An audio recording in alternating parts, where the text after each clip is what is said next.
Selamat pagi, salam sejahtera bagi kita semua. Kami dari kelompok 17 akan memaparkan makalah kami sebagai tugas akhir dari mata kuliah makroekonomi 2 dengan judul Analisis Penerapan Kebijakan Moneter dalam Kerangka Inflation Targeting di Indonesia. Kelompok 17 terdiri dari saya sendiri, Krisani Manuela H172, Lela Tunikma H117, Alfianita Rakasiwi H144, dan Rebecca Selin H140. Selanjutnya adalah latar belakang. Dalam menjaga dan perbaiki kestabilan makroekonomi suatu negara, tentunya kita memerlukan landasan yang kuat berupa kebijakan. Nah, kebijakan ekonomi ini biasa dibagi menjadi kebijakan fiskal dan kebijakan moneter. Dalam hal ini, salah satu fenomena moneter yang dapat disebut klasik dan hampir seluruh negara berkembang temui adalah inflasi. Seperti yang kita ketahui, semakin tinggi inflasi, maka kesejahteraan dari masyarakat pun semakin menurun karena pendapatan real yang didapatkan menurun. Selanjutnya adalah bank sentral di berbagai negara mulai memilih menggunakan inflasi sebagai jangkar nominal untuk target utama kebijakan moneter. Hal ini kemudian disebut sebagai Inflation Targeting Framework. Inflation targeting merupakan salah satu strategi kebijakan dalam menghadapi inflasi dengan mengumumkan kepada publik kisaran target dan tingkat inflasi yang ingin dicapai dalam beberapa periode ke depan. Perintis awal dari Inflation Targeting Framework ini sendiri adalah negara Selandia Baru, yang kemudian diikuti oleh beberapa negara seperti Inggris, Kanada, Swedia, dan Australia. Hingga tahun 2007 sudah ada 26 negara yang mengadopsi kebijakan ini. Penerapannya di Indonesia sudah dimulai sejak awal tahun 2000 dengan ditandai oleh adanya Undang-Undang Nomor 23 Tahun 1999 yang kemudian diamandemen menjadi Undang-Undang Nomor 3 Tahun 2004. Pada tahun 2005 sudah ada pengumuman secara eksplisit terkait target inflasi yang akan dicapai dalam beberapa periode ke depan.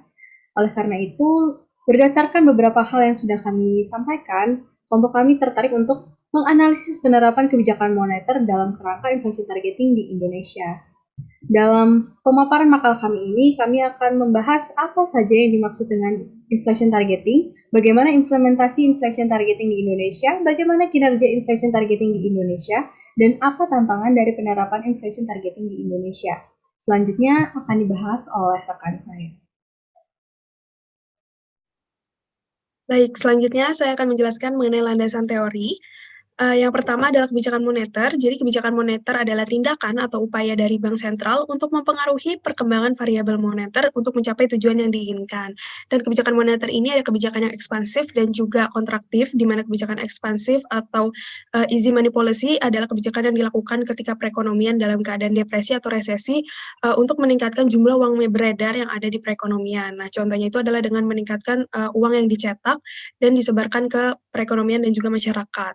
Nah, sedangkan kebalikannya, kebijakan kontraktif atau tight money policy adalah kebijakan yang bertujuan untuk menurunkan uang beredar dan juga menurunkan inflasi. Jadi, kebijakan ini biasa dilakukan pada kondisi perekonomian yang sedang inflasi dan contohnya itu dengan meningkatkan suku bunga dan menjual obligasi pemerintah. Ini adalah beberapa tujuan atau sasaran dari kebijakan moneter itu. Yang pertama adalah stabilitas ekonomi, yaitu menjaga keadaan pertumbuhan ekonomi tetap terjaga dan dapat diatur.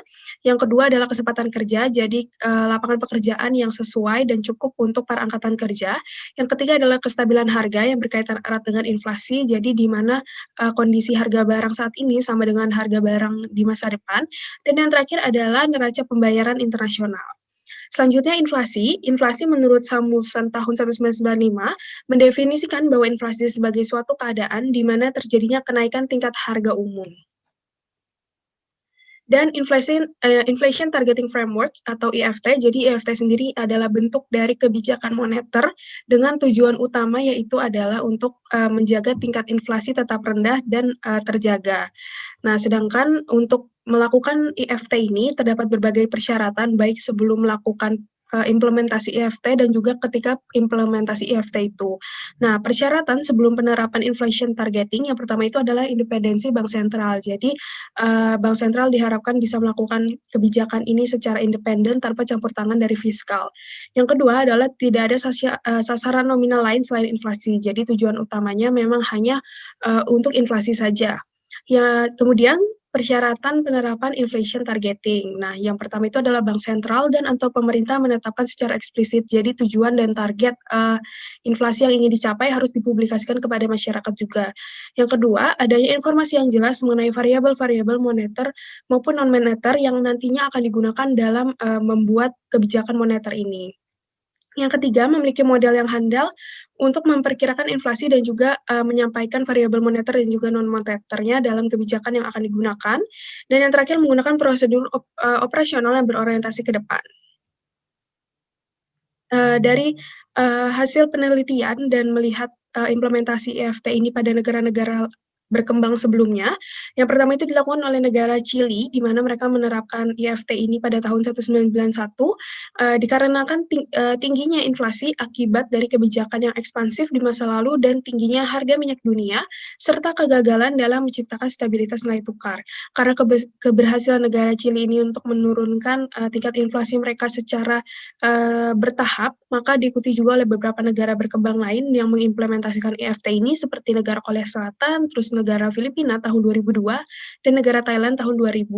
Nah, selain negara berkembang, model ini juga digunakan oleh negara maju seperti Kanada yang dikatakan oleh Gubernur Bank Sentral Kanada bahwa model inflation targeting ini telah berhasil menurunkan dan menjaga nilai inflasi di Kanada.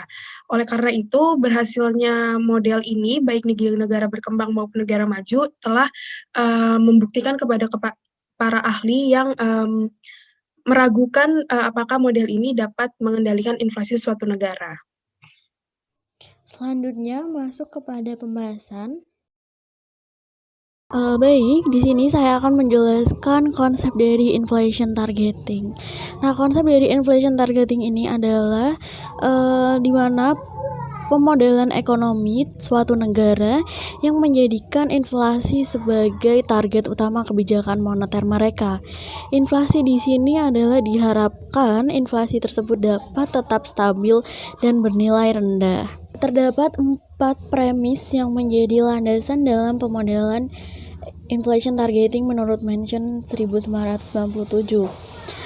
Premis pertama adalah uang bersifat netral dalam jangka panjang. Maksudnya, uang tidak berpengaruh secara langsung terhadap perubahan real seperti inflasi, namun berpengaruh terhadap nominal, yaitu sesuai dengan pertumbuhan ekonomi dan penyerapan tenaga kerja. Premis kedua adalah inflasi yang tinggi, di mana inflasi yang tinggi dan berfluktuasi dalam suatu perekonomian menyebabkan pengeluaran biaya yang sangat mahal untuk menyesuaikan ekonomi agar kembali stabil. Dan premis yang ketiga adalah uang bersifat tidak netral dalam jangka pendek. Dan premis yang terakhir, adanya waktu yang sangat lama antara diterapkannya kebijakan moneter dan hasil dalam inflasi. Selanjutnya masuk kepada pembahasan kedua, yaitu implementasi inflation targeting di Indonesia. Inflation targeting sendiri bukanlah model yang baru dalam sistem perekonomian di Indonesia, karena pemodelan ini sudah mulai diterapkan sejak tahun 2000, yaitu ketika krisis ekonomi yang dialami Indonesia pasca Orde Baru belum sepenuhnya teratasi. Nah, pada pelaksanaannya sendiri, ternyata reputasi Bank Indonesia justru mengalami kemerosotan sebagai bank sentral karena krisis dan pemerintah menggunakannya sebagai sarana untuk menyelamatkan bank-bank komersil yang berkinerja buruk yang seringkali dimiliki oleh perusahaan-perusahaan besar. Untuk mengatasi hal tersebut, kemudian pemerintah Indonesia memberlakukan Undang-Undang Nomor 23 Tahun 1999 oleh Bank Indonesia yang menggantikan Undang-Undang Nomor 13 Tahun 1968 tentang Bank Sentral. Nah, ternyata setelah diberlakukannya undang-undang tersebut, independensi Bank Indonesia ini dinilai tidak sejalan dengan kebijakan pemerintah. Secara hukum, Presiden ingin mengganti Gubernur BI di tengah jalan. Yang selanjutnya yaitu kinerja inflation targeting di Indonesia. Meskipun bank-bank di Indonesia memiliki perangkat independen dan pemerintah memiliki disiplin fiskal yang cukup ketat, penerapan targeting inflation di Indonesia belum membuahkan hasil yang memuaskan. Berlawanan dengan anggapan umum, penerapan sasaran inflasi masih menghadapi banyak kendala. Selain hambatan yang berasal dari dalam perbankan Indonesia, hambatan tersebut juga datang dari luar perbankan Indonesia. Hal ini disebabkan oleh pemerintah belum mendukung secara kuat penerapan targeting inflation dan masyarakat umum belum mengenal targeting inflation. Kondisi ini ini tampak wajar pada awal pelaksanaan targeting inflation karena Bank Indonesia tidak memiliki kapasitas operasional yang memadai untuk mengimplementasikan targeting inflation, sehingga dalam banyak hal yang terjadi sangat berbeda dengan yang diharapkan. Ada dua alasan mengapa hal ini terjadi. Yang pertama yaitu kesesuaian antara targeting inflation dan inflasi aktual menentukan perangkat kredit bank sentral di mata publik. Tanpa ini, masyarakat tidak akan pernah percaya pada kemampuan bank sentral untuk memenuhi targeting inflation mereka. Kedua yaitu kompatibilitas. Hal ini menentukan sejauh mana masyarakat mengharapkan inflasi. Jika pembenaran ini tidak terpenuhi, masyarakat akan memiliki ekspektasi inflasi yang melebihi target yang ditetapkan oleh bank sentral. Akibatnya, tidak semua kebijakan bank sentral disetujui dan ditangani secara penuh oleh masyarakat, sehingga menyulitkan bank sentral untuk mencapai targeting inflation. Selanjutnya yaitu tantangan ke depan inflation targeting di Indonesia. Ada banyak masalah di luar perbankan Indonesia, yaitu lemahnya dukungan pemerintah dan publik terhadap inflation targeting, inflasi sekunder, dan persepsi konflik jangka pendek. Harmonisasi hubungan antara perbankan Indonesia dan pengalaman pemerintah menunjukkan bahwa independensi bank sentral dan disiplin fiskal adalah kunci utama untuk mencapai targeting inflation dengan sukses. Untuk itu, komitmen pemerintah untuk menghindari defisit anggaran pada tingkat yang tidak menghambat kebijakan moneter menjadi sangat penting. Targeting inflation juga perlu mendapat dukungan kuat dari pemerintah dan parlemen, yaitu perlunya hubungan yang harmonis antara otoritas keuangan dengan lembaga publik lainnya. Sasaran inflasi juga harus layak secara politis untuk mendapatkan dukungan publik dan dengan demikian dapat berkomunikasi dengan lebih baik dengan semua lapisan masyarakat. Pemahaman masyarakat yang jelas mengenai sasaran inflasi merupakan langkah awal untuk membangun kepercayaan kepada Bank Indonesia, terutama pada tahap awal penargetan inflasi. Pemahaman ini menyisakan cukup waktu bagi bank-bank di Indonesia untuk memberikan bukti awal kepada publik tentang keberhasilan target inflasi mereka. Jika langkah awal ini dilakukan, perbankan Indonesia akan dengan mudah mendapatkan kepercayaan masyarakat, dan ini akan semakin memudahkan pengelolaan kebijakan keuangan. Namun, jika masyarakat tidak memahami model kebijakan penargetan inflasi sejak awal, maka masyarakat tidak dapat menjadi mitra yang baik bagi bank sentral dalam implementasi kebijakan moneter. Oleh karena itu, dukungan politik ini sangat penting pada tahap awal ketika bank-bank Indonesia masih kekurangan pengalaman dan kapasitas. Kesimpulan, fenomena moneter klasik yang hampir seluruh negara berkembang temui adalah inflasi. Dan untuk mengatasi hal ini, Bank Sentral menerapkan kebijakan moneter yang kemudian dikenal sebagai Inflation Targeting Framework.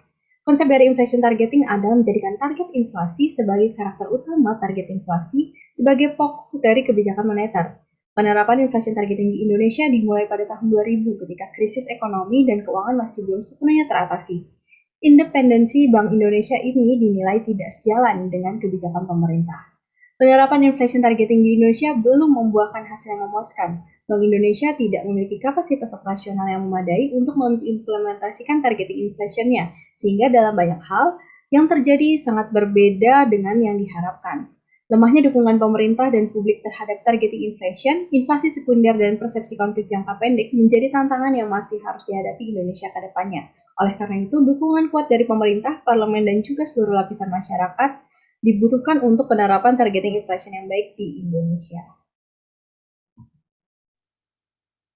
Baik, dari hasil pemaparan dan pembahasan yang sudah kami sampaikan dan juga kesimpulan sebelumnya, terdapat beberapa saran dari kelompok kami. Yang pertama itu adalah dalam pemenuhan persyaratan inflation targeting, di mana agar inflation model ini dapat dilaksanakan dengan baik, diimplementasikan di Indonesia, kita harus memenuhi persyaratannya itu. Yang pertama itu independensi bank sentral, jadi diharapkan agar bank sentral benar-benar mendapatkan hak independennya dan tidak diganggu oleh fiskal untuk dapat mengimplementasikan kebijakan ini. Dan yang kedua, tidak ada sasaran nominal lain selain inflasi. Nah, saran selanjutnya adalah transparansi Bank Indonesia. Jadi diharapkan Bank Indonesia lebih transparan baik melalui target yang ingin dicapai dan juga kebijakan moneter yang mereka gunakan untuk mencapai tujuan tersebut.